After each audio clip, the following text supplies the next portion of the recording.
Fala aí pessoal, beleza? Como é que vocês estão? Iniciando mais um acompanhamento mensal, vamos falar sobre o KNHF, o Hedge Fund da Kinea.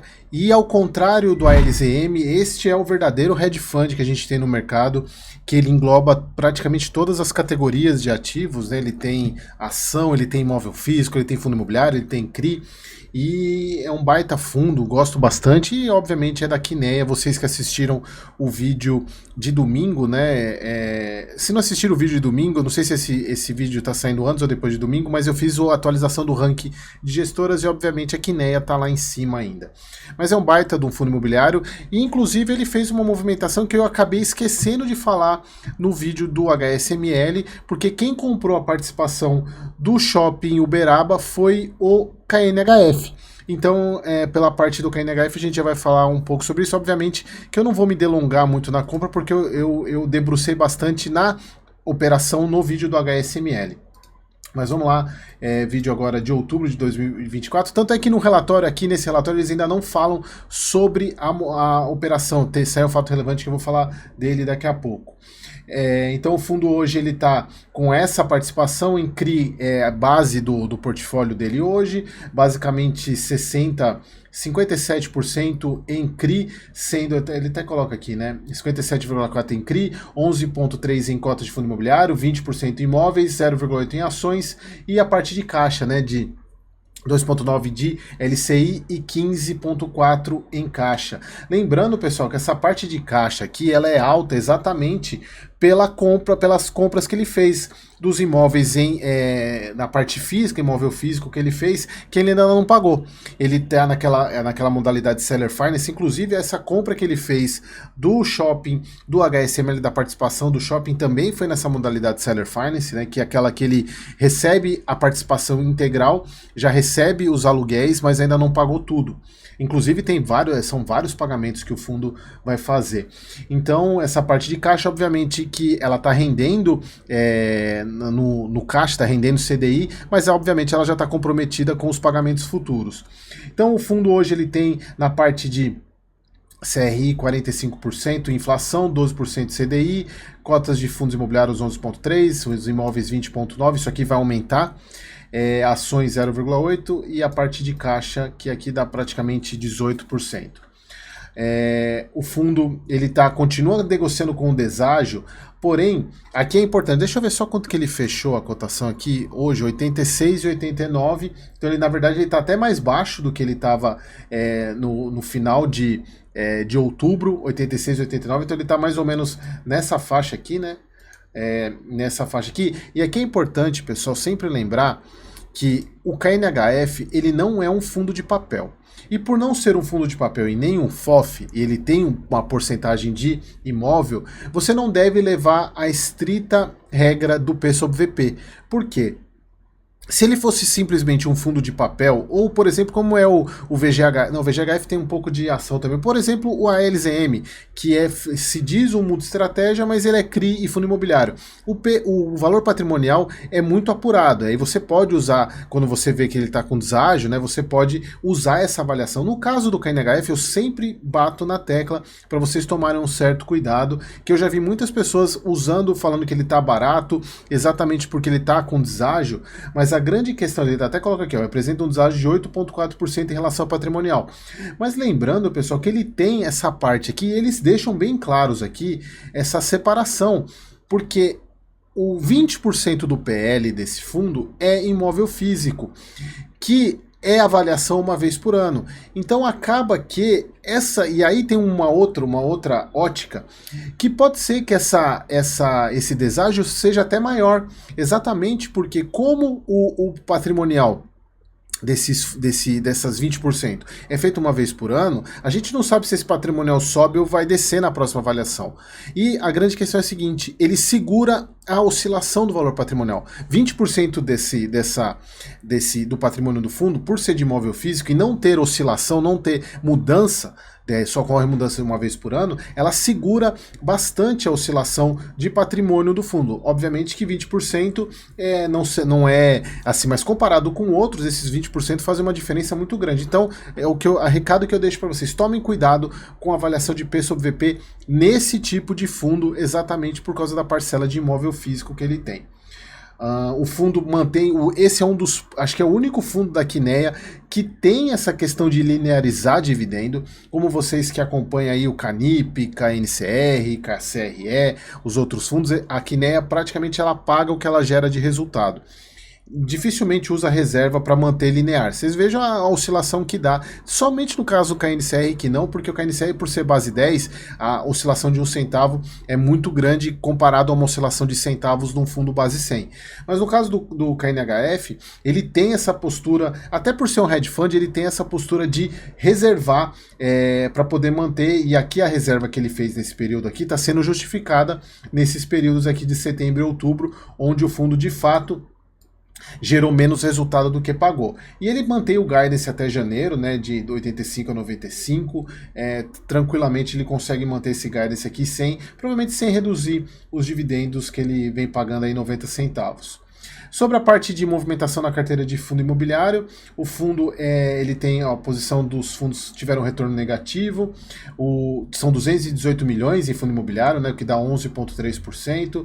As movimentações realizaram compras de escritórios e residencial, que a questão de desconto, que é o que eu venho sempre falando para vocês, e aqui esses pontos são importantes para você, investidor, sempre avaliar e ver o que os gestores que têm fundos imobiliários na carteira, principalmente FOFs, né, e no caso de alguns hedge funds, prestem atenção nos movimentos que eles estão fazendo. E eu já venho falando para vocês que escritório, lajes corporativas estão com desconto muito exagerado. Muito exagerado, mas obviamente isso aqui não é recomendação e nem é para isso, né? Aliás, se você quiser as recomendações, em algum momento do vídeo apareceu o QR Code aí para você aproveitar o preço desse mês de novembro para ser membro do canal aqui lá pela Hotmart, com vários bônus, né? Inclusive a mentoria. Então, esse mês aqui, então eles compraram basicamente escritórios residencial, e aqui é um ponto que é importante, que eles mudaram um pouco o discurso, que eles, como quem me acompanha há um tempo, e principalmente esses fundos da Kinea, o KNHF, a Kinea estava bem pessimista, inclusive essa questão de reservar dividendo, reservar resultado para linearizar, exatamente por essa postura pessimista que eles adotaram. Mas aqui eles colocam que a gestão acredita que o atual nível de juros não é sustentável no médio prazo, ou seja, já estão pensando numa possível queda de juros, e aí, obviamente, os fundos se valorizarem, né? Principalmente os fundos de tijolo e, no caso aqui, fundos de lajes. Então, mudaram um pouco o discurso aqui, né? Eles já não estão tão pessimistas assim, é o que dá a entender. Na parte de movimentação de tijolo, nessa parte aqui eles não tiveram nenhuma movimentação a não ser o pagamento de 22% referente à compra que eles fizeram do Faria Lima. Ainda tem uma última parcela, né, que refere a 22%, que vai ocorrer só em maio de 25, que é aquela parte de caixa que eles têm lá que já está comprometido. Mas antes de entrar na parte de CRI, eu quero falar sobre a compra, né, que o fundo fez, que não entrou nesse relatório, provavelmente entre no relatório que vem, que é a compra de 25% da participação do Uberaba, que foi comprada do HSML, assim, eu não vou entrar na discussão da negociação, pessoal, porque vocês já sabem, quem assistiu o vídeo do HSML, se vocês não assistiram, assistam, que eu detalho mais a aquisição lá no vídeo. Olhando sobre a ótica do KNHF, eu gostei bastante para esse fundo, porque é uma compra onde ele não desembolsa tudo, é seller finance, e são vários pagamentos que o fundo faz, e ele já está recebendo o valor integral. Então isso é bom também para dar uma inflada nos dividendos aí. E aqui, pessoal, um ponto que eu acabei, e aqui é um ponto que eu preciso trazer para vocês, que eu acabei esquecendo de falar no vídeo do HSML, que é a questão das opções de compra e de venda que a negociação tem. E isso aqui, para quem... deixa eu até voltar aqui para mim. Para quem lembra do vídeo do HSML, na venda do Maceió, é a mesma coisa. O fundo vende a participação do imóvel, porém com a possibilidade, com a opção de recomprá-lo lá na frente. E isso, em termos de de pensamento pró-cotista, e eu tô falando pelo lado da HSI, tá? Do HSML. Não gosto muito desse tipo de operação, porque é o seguinte, você destravou o lucro agora, só que esse lucro vai ser perdido lá na frente, porque você vai recomprar o ativo lá na frente. É como se o fundo estivesse fazendo um empréstimo. Ele está fazendo um empréstimo. No caso do Uberaba é a mesma coisa. Tem opção de recompra do HSML lá na frente, depois de, acho que é 40, deixa eu ver aqui, tem até falando aqui, né? Acho que são... Aqui, ó, opção de venda entre o 45º e o 60º mês, né? Então, o fundo pode recomprar o HSML, recomprar essa participação, que é o que provavelmente deve acontecer, assim como no Maceió. Só que a grande questão é a seguinte, por que eu acho ruim isso? Porque o fundo, ele tem o HSML, ele apura um lucro nessa venda, nos dois casos ele apurou lucro, ele cobra a taxa de performance em cima desse lucro, só que depois ele vai lá e recompra o ativo, que pode ser que lá na frente esteja com outro valor. Embora essa opção normalmente quando se faz essas opções, o preço é o mesmo que ele fez agora. Então, olha só, ele vai recomprar o ativo, sendo que ele já distribuiu por exemplo, ele vendeu o ativo, ele comprou por 40 e vendeu por 50. Então ele teve 10 milhões de lucro. Esses 10 milhões ele tem que repassar para os cotistas e fica com uma parte para ele da taxa de performance. Só que lá na frente ele vai recomprar por 50. Então percebe que não tem ganho para o cotista, na verdade. Ele ganha agora, mas perde lá na frente.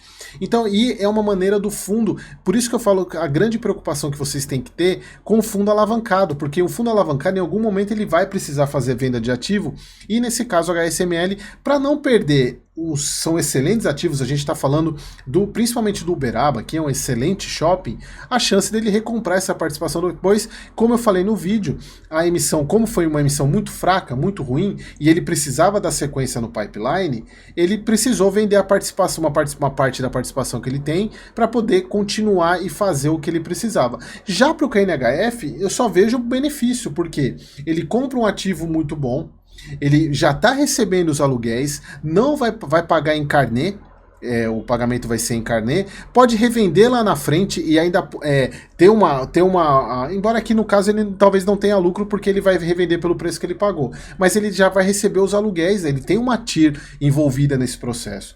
Então e aqui ó, a gente vê, ó, a transação gere um retorno superior a 17,2% ao ano no primeiro ano, com alcance de retorno total médio de 16% ao ano. Ou seja, para o KNHF foi espetacular a compra. Já a venda para o HSML foi uma venda que era necessária. Por isso que eu falo para vocês tomarem muito cuidado e sempre avaliar essa questão de fundo alavancado. Por isso que eu até levantei a bandeira amarela lá para o HSML. Bom, continuando aqui no KNHF, a parte de CRI não teve nenhuma operação. E se a gente for ver, o que segurou o resultado de CRI, por mais que ele tivesse a questão da deflação de agosto ainda no resultado, e vai ter ainda no mês que vem, ela foi maior exatamente pela parte CDI, que é pequena, mas ainda ajudou o fundo. A questão aqui por causa do aumento da Selic e também pelo número de dias úteis. Então, quem deu uma ajudada no resultado do fundo aqui, para ele não ser que nem o do mês passado, foi a parte de CRI, principalmente a parte de CDI que ajudou o fundo. E a gente vê aqui, né, o resultado. Aqui o caixa que o fundo tem, né, para poder pagar os valores. E aqui ele sobra 181, porém é o que ele provavelmente vai usar para fazer pagamento agora. Então tá super tranquilo, um fundo muito bom mesmo. Apenas tomem cuidado, né, com essa questão da avaliação do deságio, né? Mas assim, ele continua sendo, o deságio é considerável mesmo, e aí cabe a você decidir se esse preço é bom ou não, tá? E obviamente, se você quiser saber os meus preços, seja membro aqui do canal através do Hotmart e não aqui que eu encerro esses membros do YouTube. Esse mês só vai ficar o apoiador, que é aquele que vai ter só para apoiar o canal, obviamente ajuda bastante, e para ter acesso aos vídeos de forma antecipada. Beleza, pessoal? Então era isso, espero que vocês tenham gostado e até o próximo vídeo.